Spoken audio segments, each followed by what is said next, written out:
Munich, septembre 2025. Des Bratwursts qui fument, des carrosseries qui brillent, et une industrie qui se demande toujours, on est vraiment passé à l'électrique ou pas encore? Parce que c'est ça, le vrai titre de ce salon IAA Mobility. Est-ce que l'Europe appuie enfin franchement sur la pédale électrique, ou est-ce qu'on traîne encore l'essence comme un ex qui refuse de rendre ton sweat préféré? C'est le premier IAA revenu à sa taille d'avant Covid.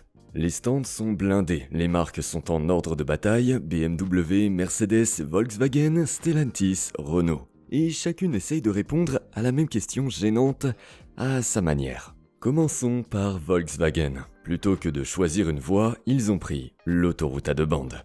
À gauche, l'ID.2, petite, pas chère, électrique. La voiture du peuple, version 2.0.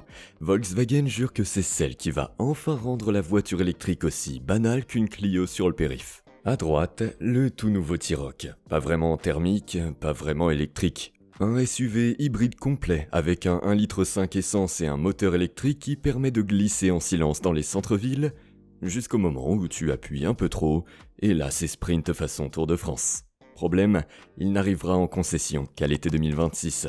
Bref, Volkswagen promet le futur, mais pas avant demain. Et c'est exactement le ton du salon. Personne ne mise tout sur une seule carte. Ça balance entre électrique, hybride et même quelques irréductibles moteurs à essence. Et si la stratégie de Volkswagen te semble déjà un peu brouillonne, attends de voir ce que BMW et Mercedes ont sorti du four. Si Volkswagen est arrivé à Munich avec une double personnalité, BMW, lui, n'avait qu'une obsession, Neue Klasse. Le nom, on dirait presque une boîte techno à Berlin où tu payes 20 balles juste pour apercevoir le DJ. Mais ici, c'est la plateforme censée porter BMW dans la prochaine décennie, et la star du show, c'est le nouveau iX3. Les chiffres sur la table. Architecture 800 volts, traduction recharge éclair. 400 kW de puissance max, de 10 à 80% en 21 minutes, le temps d'engloutir un bretzel si tu mâches à peine. Batterie de 107 kWh, énorme, lourde, presque une demi-tonne d'électrons purs. Autonomie 800 km, Munich-Paris sans demander où se trouve la prochaine borne. Puissance 473 chevaux, de quoi catapulter ce SUV de 2285 kg à 100 km/h en 4,9 secondes. Mais le plus intéressant, ce n'est pas que les chiffres. BMW vend l'idée que la Neue Klasse va redessiner le style et l'ambiance de ses voitures. À l'intérieur, le panoramique iDrive, un écran qui traverse tout le tableau de bord comme un écran de cinéma. À l'extérieur, le design inspiré du concept Vision Neue Klasse X oublie la douceur du bretzel bavarois. Là, c'est une saucisse de métal avec des LED. Et la vraie question que BMW ne prononce pas tout haut, si ce SUV recharge plus vite, roule plus loin et tape plus fort que presque tout ce qu'il a en face, pourquoi continuer à s'accrocher à l'essence sur nos routes?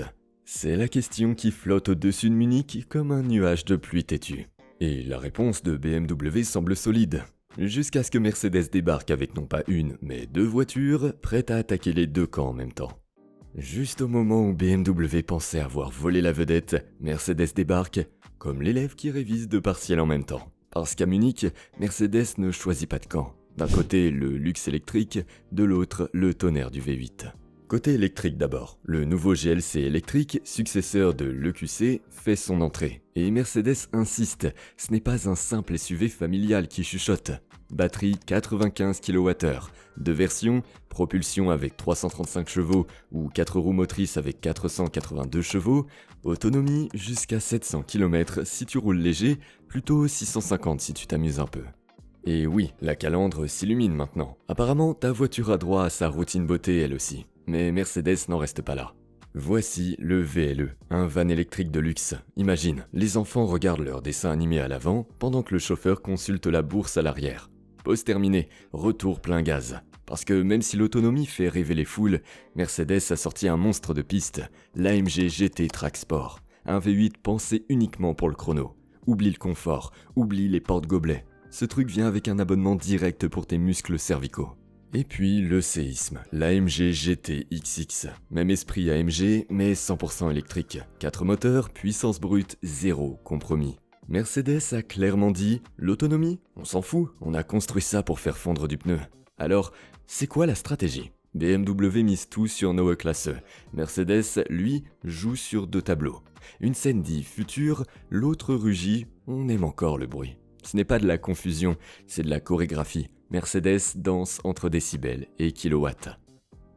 À Munich, tout le monde n'est pas venu exhiber des SUV de 500 chevaux ou des jouets de circuit. Certains ont débarqué avec des idées qui pourraient vraiment compter pour le conducteur moyen. Et parfois, pour les gamers armés d'une PlayStation. Commençons avec Stellantis. Opel et Vauxhall ont sorti deux joujoux badgés GSE. D'abord, un concept SUV Mocha GSE plutôt musclé, mais la vraie une, la Corsa GSE Vision Gran Turismo. Une maquette échelle 1 qui balance 800 chevaux, 800 Nm de couple, 0 à 100 km/h en 2 secondes, vitesse de pointe 320 km/h. Fou, non? Dommage que ça sente plus la manette que la pompe à essence. Votre meilleure chance de la conduire, c'est dans Gran Turismo 7. À Munich, les visiteurs peuvent littéralement sauter dans des simulateurs pour la piloter. Opel a transformé son stand en salle d'arcade. Virage vers Renault, voici la 6e génération Clio. Cette fois, pas de cosplay rétro à la Renault 5, juste une citadine moderne, hybride, propre. Deux recettes au menu, une full hybride de 145 chevaux avec moteur 1.6 essence, ou un mild hybride 48 volts, histoire de donner un petit coup de coude quand tu appuies sur l'accélérateur. À l'intérieur, Renault promet un cockpit numérique sous Android Automotive, comme sur l'Austral et le Rafale. Traduction, ta Clio pourrait te réclamer une mise à jour logicielle avant même de réclamer du carburant. Pendant ce temps, chez Volkswagen, c'était carrément un buffet. Premier plat, la très attendue ID.2, une citadine électrique format Polo autour de 25 000 €. Tir direct sur la Renault 5. Deuxième plat, le nouveau T-Roc, enfin électrifié, enfin dévoilé à Munich. Et du côté du cousin tchèque Skoda, ils ont teasé la Vision Zero, un break électrique qui devrait remplacer l'Octavia. En gros, la techno de l'ID.7, mais moins chère et plus pratique. Et n'oublions pas Cupra, qui pourrait dégainer le Ravel, leur propre version SUV de l'ID.2X. Cupra veut jouer les cousins cool de la famille Volkswagen, et Munich, c'est clairement leur terrain de jeu. Au moment où Munich ressemblait à une playlist bloquée sur les classiques allemands, la porte s'est ouverte. Et l'Asie est entrée, pas discrètement, mais comme un pote qui débarque avec sa propre enceinte Bluetooth. Hyundai a volé quelques regards avec la Ioniq 2. Imaginez le petit frère bagarreur de l'EV4, plus compact, plus abordable, mais toujours assez bruyant pour qu'on le remarque. Et ça tombe bien, l'Europe réclame des citadines électriques qui ne coûtent pas un rein. Kia, évidemment, ne voulait pas rester dans l'ombre, ils ont teasé le V2. Encore un concept, mais le message est limpide. Une petite voiture de ville, pensée pour transformer les embouteillages en embouteillage un peu moins pénible. Puis, Volvo est arrivé avec le X60, un SUV taille moyenne déjà en test réel. Traduction, il s'est pris tous les terrains possibles, sauf peut-être la planète rouge. Et Polestar, pas venu pour chuchoter. La Polestar 5 veut s'imposer comme berline électrique ultra premium. 840 chevaux, une autonomie qui fait transpirer la concurrence, et un design qui ressemble moins à une voiture qu'au boss final d'IKEA. Alors, ces jokers vont-ils renverser le banquet bavarois ? Peut-être. Mais une chose est sûre, Munich n'était pas qu'une affaire de tradition, c'était un rappel que le plateau de jeux automobiles est bien plus grand que la Bavière. Parce que pendant que BMW et Mercedes polissent leurs pions d'échecs, Hyundai, Polestar et Kia balancent leurs cartounos sur la table, sourire carnassier comme s'ils venaient de zapper le tour de l'ancienne garde. Alors, après tout ça, qui tient vraiment le volant du futur ? Laquelle de ces voitures comptera encore dans 5 ans ?